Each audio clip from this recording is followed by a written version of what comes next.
En avril 2015, Apple introduisait un nouvel ultra portable de moins d'1 kg, le MacBook. Pour arriver à cette performance, Apple avait passé par-dessus bord la plupart des connecteurs, il n'en restait plus qu'un, USB type C, et avait aussi réduit la taille puisqu'on se retrouvait avec un portable de 12 pouces. Et on se retrouve maintenant 1 an plus tard avec une première mise à jour de la plateforme. Qu'est-ce qu'elle donne ?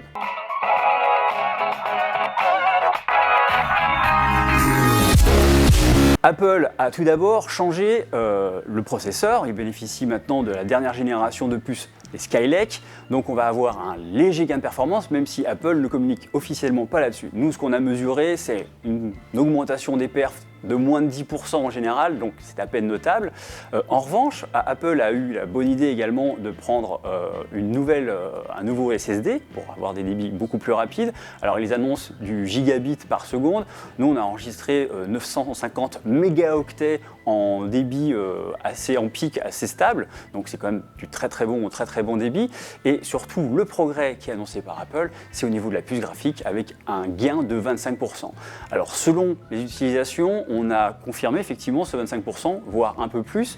Alors évidemment, on est dans l'ultra portable, on ne va pas pouvoir jouer à des jeux très puissants, mais en revanche, ce petit gain cumulé au niveau du SSD, au niveau de la puce graphique et du processeur, permettent d'apporter ce qui manquait à la première génération, c'est-à-dire un peu de souplesse à l'usage. Alors évidemment, une fois encore, on ne va pas faire tourner du Final Cut Pro, là ce sera plutôt du Word, du Mail, un petit peu de Surf avec plus d'onglets, tout ça fonctionnera mieux, sans ralentissement, même si on va se trouver assez rapidement confronté à des limites si on tente de pousser la bête.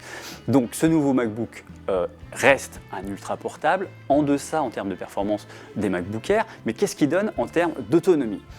Sur l'autonomie, on enregistre des progrès très léger ou infime, puisque en lecture vidéo on enregistre 1 minute de plus d'autonomie par rapport à l'année dernière et 16 minutes en autonomie polyvalente. Quand on l'utilise de manière normale, on va arriver à atteindre 9 ou 10 heures selon qu'on jouera beaucoup sur l'éclairage de l'écran ou qu'on lui demandera de faire beaucoup de choses en même temps. Donc une autonomie qui se tient plutôt, mais qui reste malgré tout en deçà de ce que propose le MacBook Air. Donc la conclusion, ce MacBook qui se place en entrée de gamme à tout de même 1 450 €, est-ce que c'est la machine dont vous rêvez ?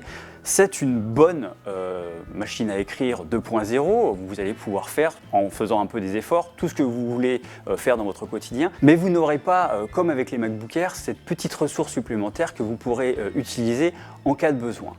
De fait, on arrive à se dire que cette machine est en net progrès par rapport à celle de l'année dernière, mais elle n'est pas encore totalement convaincante.